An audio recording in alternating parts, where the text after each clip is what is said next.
This is the Bahamas Tonight, the Northern Edition. Good evening, all. I'm Shasheena. Rolle. As always, it is so great to have you with us. Topping news, a shocking discovery made today on Grand Bahama as a body was discovered on the lawn of the tallest building on the island. Tonight, police are still trying to determine what led to this tragic incident. Joan Davis-Wohl has our top story.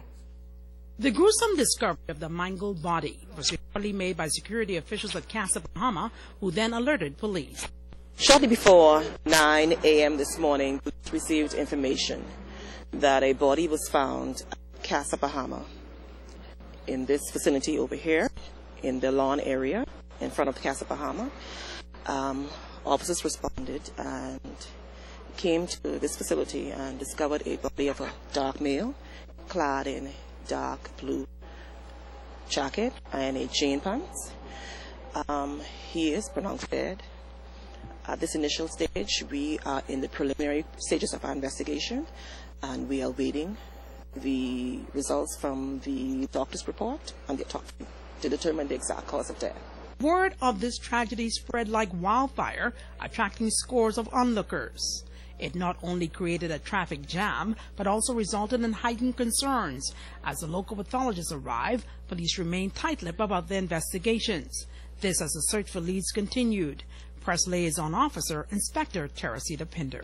Was the building broken into? Any signs of false injury? What can you tell us in that regard? At this point in time, we are very careful in disseminating that type of information at this time because we're at the initial stages of investigation. We don't want to jump to conclusion too quickly, but as time goes on and the progress of the investigation, we can determine as to exactly what happened here. What state the body was in once it was discovered here?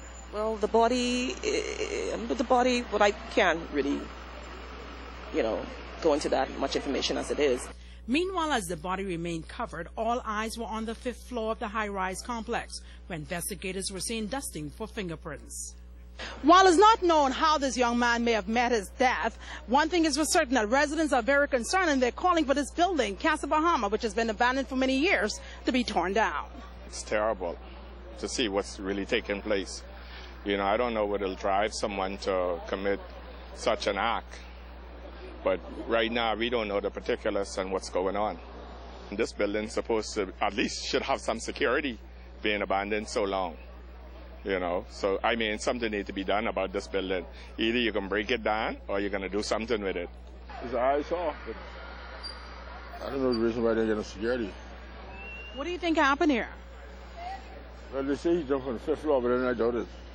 I don't know how he's been up higher than that.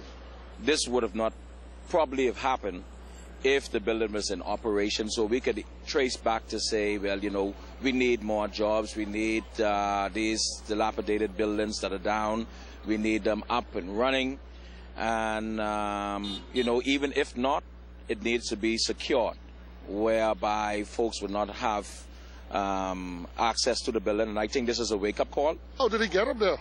How did he get on the property? So the question still remains. I think the authorities need to do the honorable thing and either secure this building, take it down, or do something else to be done with this building. And this is a sad day today. Officials from Rescue Funeral Home removing the body from the scene, the police carrying out their investigations, and we await word of the exact cause of death. Police is asking anyone with information to contact the nearest police station. Joan Davis-Wohl, ZNS Network News.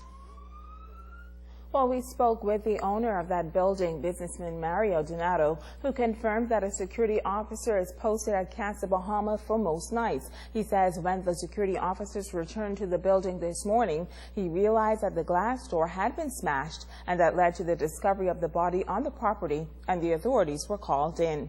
Donato says he has invested significant sums of money in repairs to Casa Bahama since it was damaged by the storms of 2004 and 2005, and the building remains on the market for sale. In other news, the United States Coast Guard rescuing a group of Cuban migrants in Bahamian waters on Sunday. 21 males and 2 females were spotted in a rustic boat near the Quezal bank. The boat was reportedly taking on water at the time. Now, the Cubans were picked up by the Coast Guard and brought to Freeport around 3:40 Sunday afternoon and handed over to local immigration officials. The migrants were transported to the detention center in New Providence around 6 o'clock yesterday evening to await repatriation. Reports say the Cubans had been on the seas for some 9 days before they were rescued by the U.S. Coast Guard. And 4 Mexicans hauled before the magistrate's court today for overstaying and working without a work permit. Immigration officials tell us that the Mexicans were arrested on Friday after they were found carrying out renovations at a store in Port Lacaya. In court today, one was charged with overstaying and with working as well as employing the others without a work permit. He was charged $1,500 or 1 month on each count. The 3 remaining Mexicans pled guilty to overstaying and was fined $1,000 or 1 month. They also pled guilty to working without a permit and was fined $1,500 or 1 month behind bars. And police officials investigating 2 armed robberies, the first taking place near Silver Point Beach off Royal Palm Way yesterday. Now, police tell us a woman was held up and robbed by a man armed with a machete. Police say the culprit stands at 5 feet 9 inches tall and was wearing a gray hoodie and black pants. The second incident occurred around 8:30 this morning in the Bevanstown area. Police say a male employee of that business in the eastern community was accosted by 4 males armed with guns and a machete who robbed him of his wallet and his ATM card. The culprits then robbed the owner and his wife of an undetermined amount of cash and escaped in the 1998 green Ford Ranger truck owned by the business owner. Anyone with any information that can assist with these matters are asked to contact the nearest police station at 350-3107 or 8-911-919, or once again, the nearest police station. Well, the Freeport Harbor Company releasing a response to the resignation of 5 of its marine pilots on Friday. Management confirmed that they have received and accepted the resignations, stating that they want to assure maritime industry stakeholders that a core team of dedicated pilots are in place to service the harbor's requirements. Now, according to the release, the Harbor Company has for some time been aware of the intention of some of the marine pilots, and appropriate contingency measures have been put in place by the Harbor Company, and they say that this action by the pilots to force the Harbor Company to hand over its investments, legal and rightful business to the pilots will not succeed. The group, all members of the New Bahamas Maritime Pilots Association, gave notice of their resignation from the company that they hope will bring about a sense of independence for pilots in the industry. And the feud with the Grand Bahama Christian Council taking yet another turn today. This time, former executives have come to the defense of the embattled president, Pastor Keith Meadows. The former executives tell the media today that they are concerned about the issue of the process. We do not speak to allegations, we speak to the process.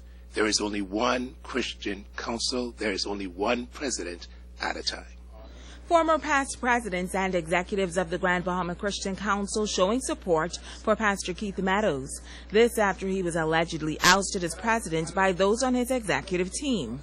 His supporters say they did not come to discuss the nature of the allegations, but they were seeking to set the record straight regarding the alleged vote of no confidence by the executive board. Reverend Keith Meadows enjoys the majority of members of the Grand Bahama Christian Council and will continue his leadership as the president of the Grand Bahama Christian Council. Constitutionally, they contend that Meadows is the president of the Grand Bahama Christian Council and he will maintain his post. Malcolm Pine, a former executive of the council, says he has been appointed to speak to this issue on behalf of Meadows. He says if certain members believe that Meadows is guilty of the accusations, there is a proper process. Even if this brother had committed a sin or have done wrong, the way it is being handled by other Christian brethren is wrong and unbiblical. How can one bring accusations without evidence? And these are the days. If you tell me that the brother is guilty of something, I don't want hearsay. Bring the facts. I don't even want pictures because they could be doctored. Either you have to bring the accused or show me this action taking place. A meeting was held this past Friday by the council, and a large number of representatives from churches reportedly attended. Wallace says recommendations were put forward and a commission of inquiry will be held into these allegations. We cannot leave it hanging because the brother wouldn't be able to sleep at nights. So it has to be determined whether accusations are only accusations or accusations are facts. We don't know, but the commission of inquiry will determine that. But they claim that the council no longer has a vice president. They contend that Pastor Sidney McIntosh resigned 2 weeks ago after he called a meeting and brought certain allegations against Meadows. He resigned in a meeting, an executive meeting. The following day, he rescinded, but he did not rescind with the executives of a called meeting by the president. He is not constitutionally, based on his resignation, he is not the vice president of the Grand Bahama Christian Council. He has done the honorable thing, obviously, and stepped down. So, those who cannot serve with the president should also do the honorable thing, considering that most of them were appointed. What the honorable thing would be to step aside and to not serve, and to allow others to serve at the pleasure of this president. At this point, they say there is only one Grand Bahama Christian Council president, no vice president, and a meeting will be held soon to determine the way forward.